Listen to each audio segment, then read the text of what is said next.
Hello students, welcome and welcome back to my channel. तो students, आज की इस वीडियो में हम डिस्कस करेंगे modern and contemporary world history to 1919 to 1992। Previous video में हमने 1871 टू 1990 डिस्कस किया था क्वेश्चन पेपर। इस वीडियो में हम जो आपकी माइनर की बुक है उसका जो दूसरा पार्ट है वो डिस्कस कर रहे हैं। तो ये जो आपकी दो बुक हैं इनडायरेक्टली 1871 से 1992 की मॉडर्न हिस्ट्री की और modern and contemporary world history की जो है वो के बारे में इसमें बताया गया है। तो ये इस बुक का कोड है हिस्ट ए 307 और दूसरी का था हिस्ट ए 305। उसका क्वेश्चन पेपर भी इससे प्रीवियस जो वीडियो थी वो वही थी। 2022 का क्वेश्चन पेपर मेरे पास है, तो 3 आवर की भी टाइमिंग है और 70 मार्क्स का जो है वो पेपर है। सबसे पहले बात करें बुक की, तो इसकी जो है सिर्फ और सिर्फ नीलम पब्लिकेशन में ही जो है वो बुक प्रोवाइड की गई है। और सबसे जो डिफ़िकल्टी आती है इस बुक में वो ये है कि इसमें जो है वो पॉइंट्स में जो है वो आंसर नहीं दिया गया है, पैराग्राफ में ही मेरे ख्याल से जो है वो मोस्टली आंसर दिए गए हैं इन दो बुक्स के। तो हम जो है वो अगर इस बुक को कवर करूँगी मैं, तो आपको पॉइंट्स भी मैं आप प्रोवाइड करने की पूरी की पूरी कोशिश करूँगी।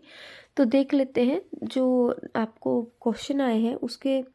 जो आपका पेपर था 1871 वाला, उसमें 2 नंबर के जो थे वो फर्स्टली जो है वो क्वेश्चन दिए गए थे।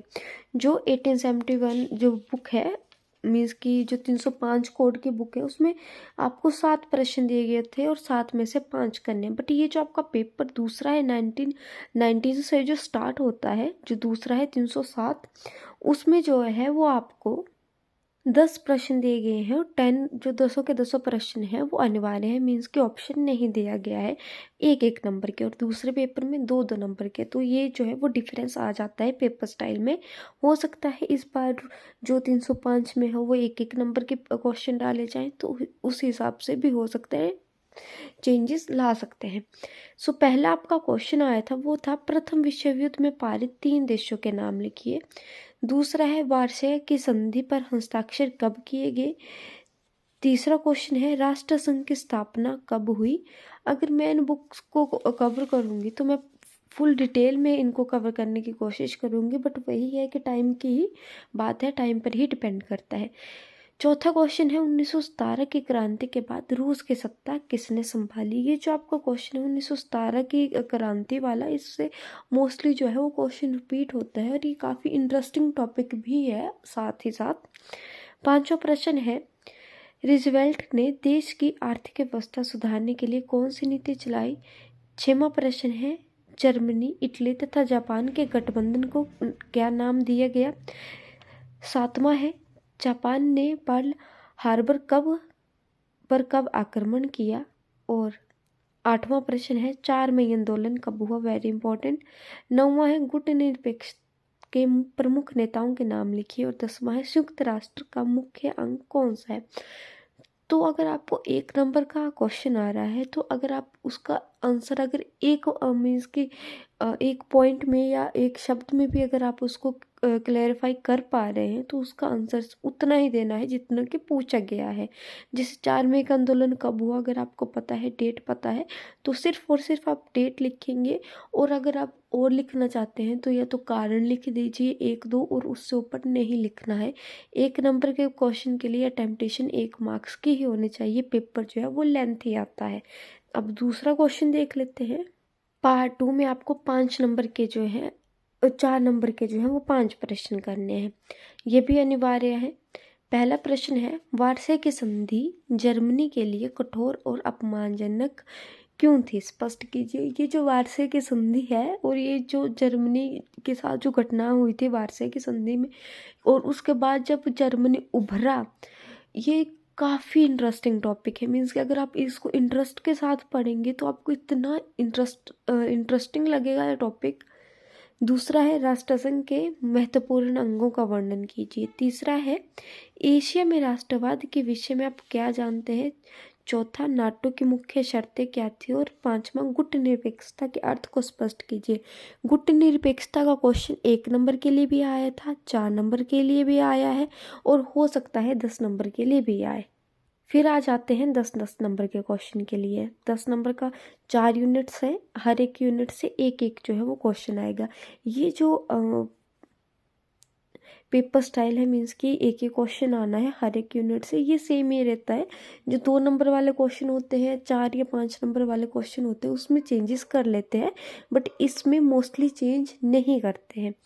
पहला प्रश्न है, राष्ट्रसंघ की असफलता के क्या कारण थे तथा इसकी विफलता को रोकना संभव था। चौथा है, मंदी से क्या अभिप्राय है, इससे विषय पर क्या प्रभाव पड़ा। मीन्स कि इन दोनों प्रश्नों में से कोई एक करना है। दूसरी यूनिट से प्रश्न आया था, दूसरे विश्व युद्ध के प्रमुख कारणों का संक्षिप्त वर्णन कीजिए। और अथवा में प्रश्न आया है, संयुक्त राष्ट्र संघ के उद्देश्य, कार्य तथा सफलताओं का वर्णन कीजिए। अब यहाँ पर जैसे क्वेश्चन दिया गया है, 10 नंबर का क्वेश्चन है, संयुक्त राष्ट्र संघ के उद्देश्य, कार्य तथा सफलताओं का वर्णन का। अगर आप इस क्वेश्चन को अटेम्प्ट कर रहे हैं तो जो है वो पहले उद्देश्य लिखने हैं। जैसे आपको क्वेश्चन आता है और उसमें आपको पॉइंट्स दिए गए हैं, अगर आपको पॉइंट्स में उसका आंसर आता है तो फ्लो डायग्राम ज़रूर बनाएं। क्वेश्चन का शुरू करें परिचय से, इन लास्ट निष्कर्ष, और एक फ्लो डायग्राम जो है पॉइंट्स की ज़रूर बनाएं। सेक्शन डी, थर्ड यूनिट, 1949 की चीनी क्रांति के कारणों और परिणामों का वर्णन करें। और अथवा में प्रश्न है, शीत युद्ध क्या था, इसके प्रमुख लक्षणों की व्याख्या कीजिए। शीत युद्ध के बारे में तो हम +1 और +2 से पढ़ते ही आ रहे हैं। शीत युद्ध के बारे में आपकी ये बुक थोड़ी आपको डिफ़िकल्ट लगती है क्योंकि इसमें जो है वो मटेरियल थोड़ा कम प्रोवाइड किया गया है, बट अगर आप इसको इंटरेस्ट के साथ पढ़ेंगे तो ये बुक जो है वो काफ़ी ज़्यादा इंटरेस्टिंग है और काफ़ी ज़्यादा ईजी है। फिर चलते हैं हम सेक्शन ई की तरफ। देखिए, गुटनिरपेक्षता का 1 नंबर के लिए भी आया था, 4 नंबर के लिए भी आया था और 10 नंबर के लिए भी यूनिट नंबर 4 से ये वाला क्वेश्चन जो है वो पूछा जा रहा है। गुटनिरपेक्ष आंदोलन क्या है, गुटनिरपेक्ष आंदोलन के संगठन तथा विशेषताओं का वर्णन कीजिए। और अथवा में प्रश्न है, वैश्वीकरण से क्या अभिप्राय है, वैश्वीकरण की प्रकृति अथवा विशेषताओं की विवेचना कीजिए। हर एक यूनिट से 2-2 प्रश्न आएंगे और 2 में से 1 प्रश्न करना है 10 नंबर के लिए। ये था आपका 2022 का question paper, modern and contemporary world history to 1919 to 1992। History 307 इस बुक का कोड है। अगर आपके लिए मेरी वीडियो थोड़ी भी हेल्पफुल रहती है तो वीडियो को लाइक कीजिएगा, चैनल को सब्सक्राइब कीजिएगा, और मैं पूरी कोशिश करूँगी कि आपको इन बुक्स का जो है वो अच्छे से अच्छा मटेरियल जो है मैं प्रोवाइड कर सकूँ। अगर आपके लिए मेरी वो वीडियो या ये वीडियो हेल्पफुल रहेंगी तो प्लीज़ अपने फ्रेंड के साथ ज़रूर शेयर कीजिएगा। Thank you for watching.